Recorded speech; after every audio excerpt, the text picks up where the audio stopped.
Alhamdulillah wa kafa wa salatu wa salamu ala nabiyina al-Mustafa amma ba'd. Nous avons commencé le commentaire et l'interprétation de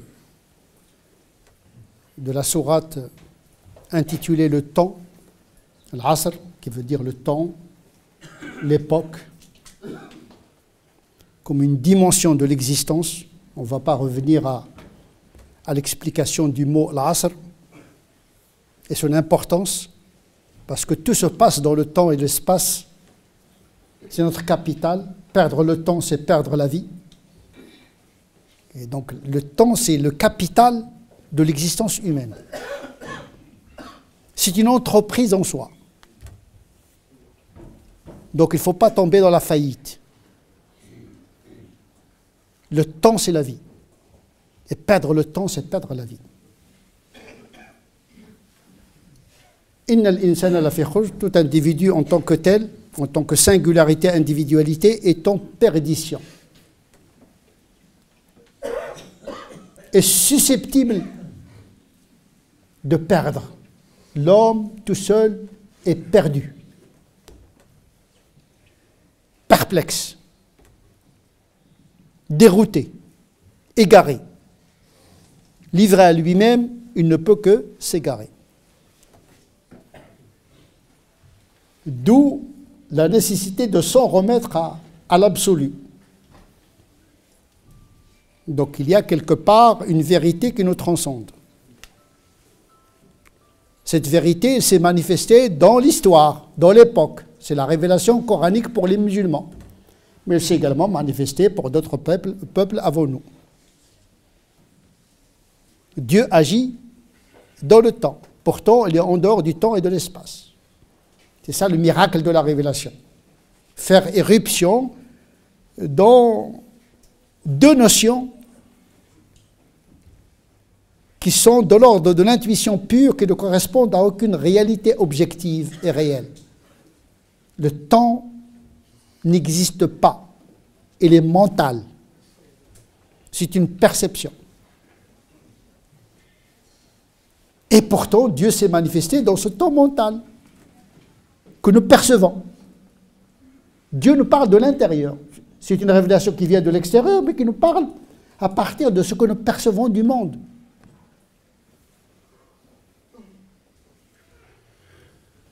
C'est ça la révélation. Elle vient de l'extérieur, mais qui nous parle de l'intérieur, à partir de notre mentalité, de notre langage, de notre condition humaine, etc. C'est pour cette raison qu'il a commencé par Wal Asri. Et l'homme tout seul, dans tout cela, est perdu, parce que perplexe. L'homme ne comprend pas. Le monde est incompréhensible et déroutant. Comment se fait-il que ce monde est bien ordonné au cœur même du désordre cosmique? C'est ce qu'on appelle l'entropie. L'univers est en expansion, en désordre. Et dans cette expansion, dans ce désordre, il y a émergence.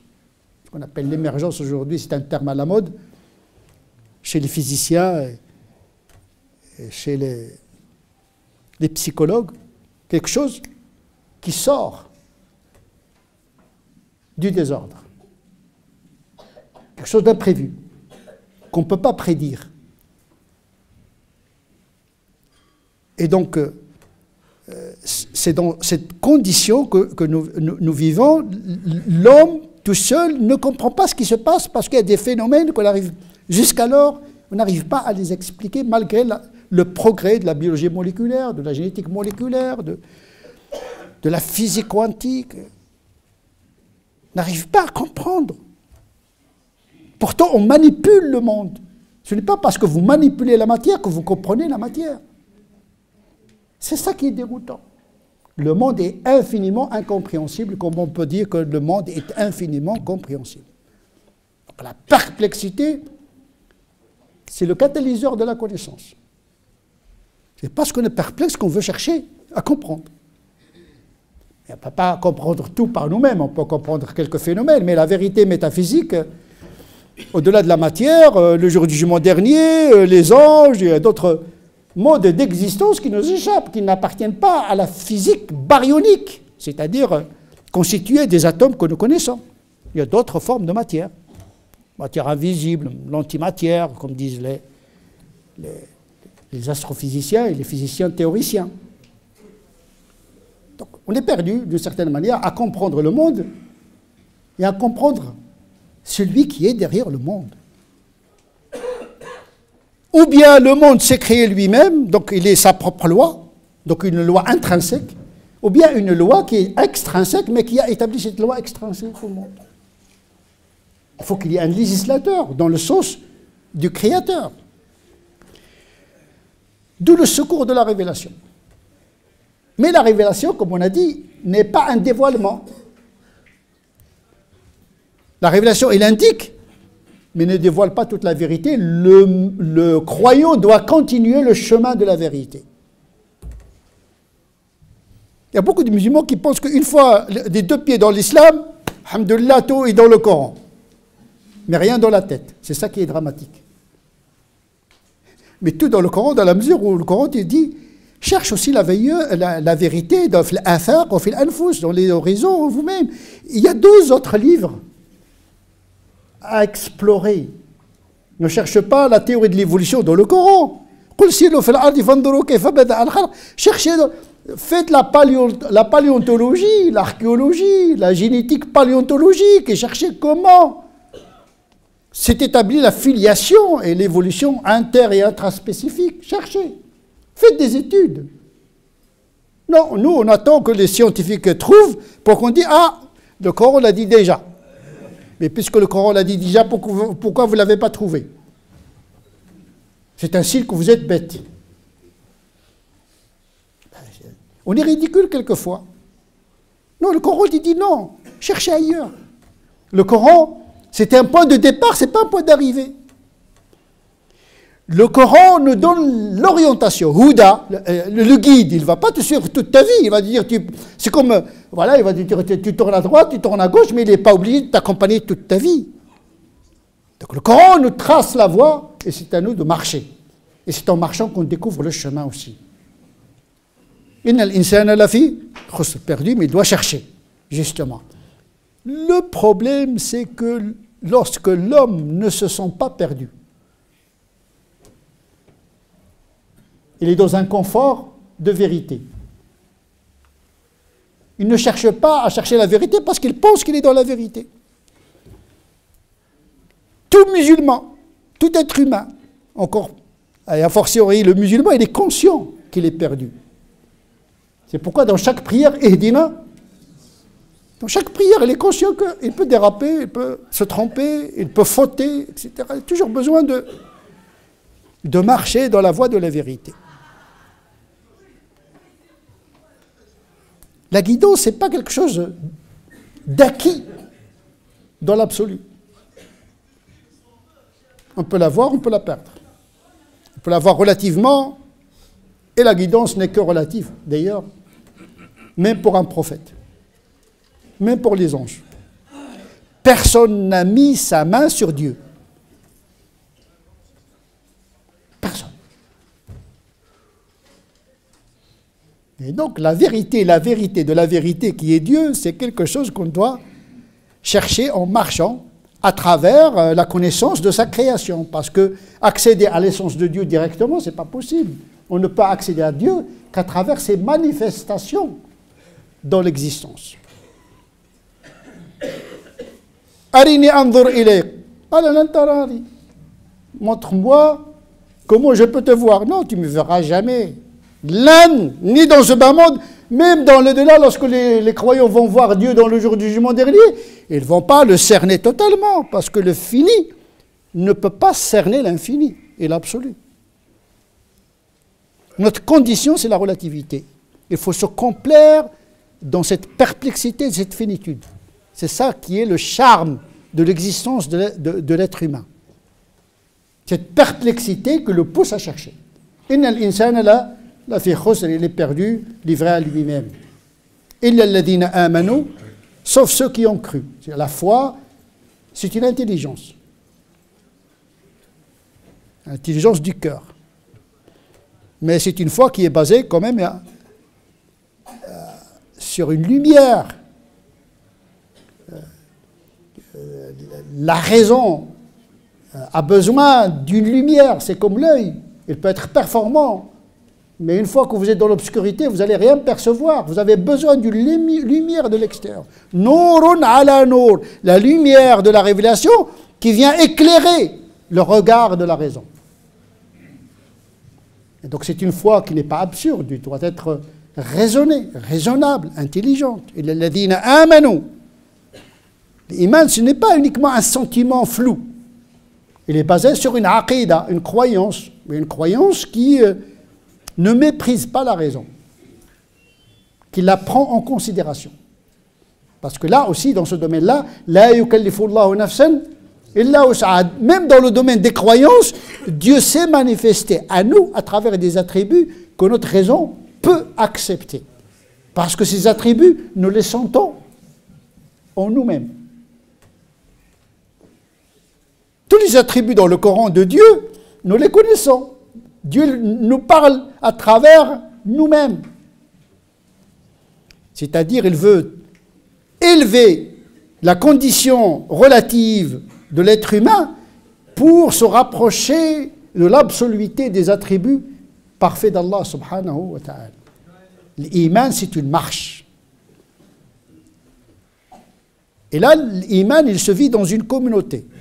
L'homme, individuellement, est livré à lui-même, ne peut que s'égarer.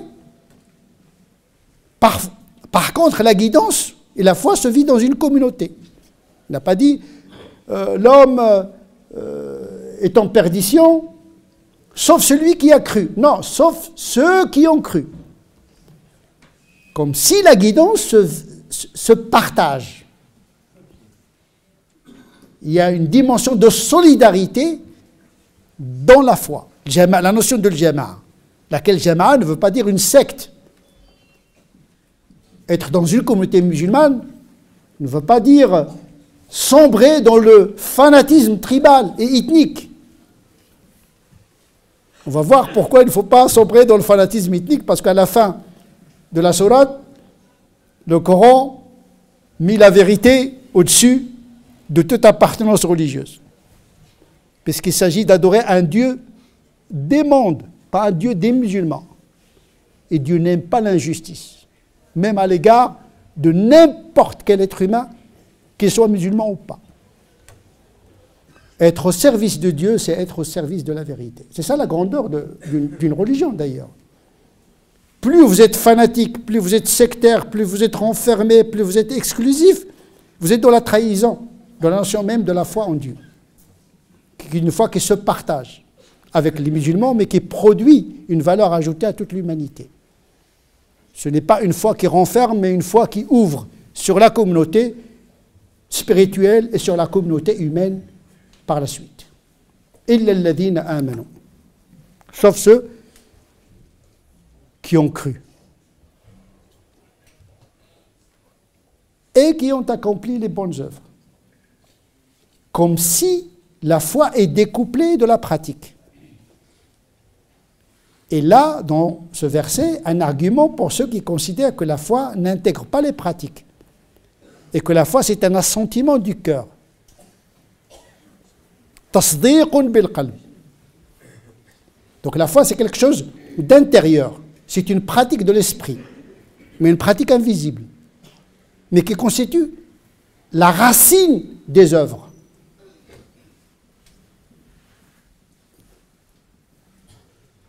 Amanu wa amilu salihat. Ça veut dire que la foi c'est une chose et la pratique c'en est une autre. Et le verset a utilisé al-amalu salih. Faire une œuvre juste, bonne et utile. Parce que salihat, salih renvoie à al-maslaha, l'utilité. Il ne faut pas que l'acte attribué à la religion soit absurde. Il faut qu'il procure une utilité spirituelle ou intellectuelle, morale, économique, politique, parce que tout ce qui est corrompu ne doit pas être attribué à la religion. Même s'il s'agit d'une interprétation de la religion. Parce que parfois, les musulmans, ils sont trop dans la religion, à tel point ils ont perdu la religion dans la religion. Vous savez, parfois, plus vous vous rapprochez de la chose, plus vous la voyez mal. Vous louchez. Il faut la distance. Il faut prendre la distance par rapport à la foi. Est-ce que ce que je fais là, je suis tellement dedans que je ne me vois pas. C'est pourquoi il y a Watawasaw, ceux qui s'entre-conseillent, ceux qui se conseillent les uns aux autres, la vérité et la patience. Parce qu'on a besoin d'un miroir extérieur. Et donc, il ne faut pas faire de concessions à la matière. Ce n'est pas parce que vous êtes musulman comme moi que je dois accepter tout ce que vous faites. Et donc, la communauté de foi ne veut pas dire une solidarité systématique et inconditionnelle. Ce n'est pas rendre service à l'islam et aux musulmans. Sauf ceux qui ont cru et qui ont fait des bonnes œuvres utiles, puisque toute la religion doit réaliser ce qu'on appelle le maslaha, l'utilité. Mais pour ce faire, il faut faire montre de conseil, ou bien de conseiller, s'entre-conseiller, une forme de solidarité au service de la vérité et de la patience. Dire vérité suppose la patience, c'est-à dire il ne faut pas se lasser de dire et de conseiller. La patience est une valeur importante. Conseille, demande à tes proches d'accomplir la prière et endure en cela. Dans le conseil, il faut répéter. On dit toujours la pédagogie, c'est la répétition. C'est combattre l'oubli et la lassitude. Le musulman doit accomplir des œuvres bonnes, mais pour qu'elles soient bonnes, il faut qu'elles soient utiles. Toute pratique religieuse, même les 5 prières, s'il porte préjudice à la santé ou à l'économie du musulman, ce n'est pas une bonne œuvre. Ce n'est pas une bonne œuvre, dans le sens qu'il ne réalise pas le maslaha. La première maslaha, par exemple, de la prière, il faut que la prière nous aide un petit peu à acquérir une certaine droiture morale. Il faut qu'elle soit utile. Quand je voyage, quand je suis malade, il se peut que accomplir la prière peut aggraver ma situation. Donc je l'aménage. Si j'accomplis la prière telle qu'elle a été établie à l'origine, ça va procurer une corruption, une nuisance. Donc la pratique religieuse peut être nocive aux musulmans. C'est comme un médicament. L'islam est un médicament shifa, mais comme tout médicament, il y a l'effet nocebo, il y a le placebo, il y a le nocebo, c'est-à-dire, vous savez, le médicament c'est un poison, c'est une question de dose. Il ne faut pas dépasser la dose prescrite. Il faut aménager, il faut réduire. Bon, le médecin peut prescrire le même médicament, mais avec une posologie, avec des doses différentes selon la condition physiologique du patient. C'est ça l'islam, c'est une religion, c'est une pharmacie où il y a des médicaments. Ces médicaments sont prescrits par un médecin qui ajuste le médicament au patient. Oui, les 5 prières c'est obligatoire, le jeûne c'est obligatoire, zakat c'est obligatoire, le pèlerinage. Il y a beaucoup de choses qui relèvent de l'impératif islamique. Mais cet impératif, s'il n'est pas bien dosé, il peut être nocif. L'amal al-salih, ce n'est pas l'application bête et mécanique de tous des enseignements de l'islam. L'islam est ferme dans ses principes et souple dans sa mise en pratique. وَتَوَاصَوْا بِالْحَقِّ. Le haqq, ça ne veut pas dire le haqq l'islami, la vérité islamique. Non, il n'y a qu'une seule vérité. Le mensonge est faux, voler c'est faux, Tricher, c'est faux. Ne pas respecter ses engagements, c'est faux. Et l'islam n'a pas inventé ces valeurs-là. Au contraire, il est venu pour confirmer et renforcer ces valeurs qui sont déjà inscrites dans la prime nature des êtres humains dès leur naissance. Je suis venu pour parfaire la morale, pas pour l'inventer. Le prophète était déjà véridique. C'est parce qu'il était véridique qu'il a mérité d'être prophète. C'est comme la valeur morale, grâce à elle, nous sommes aujourd'hui musulmans.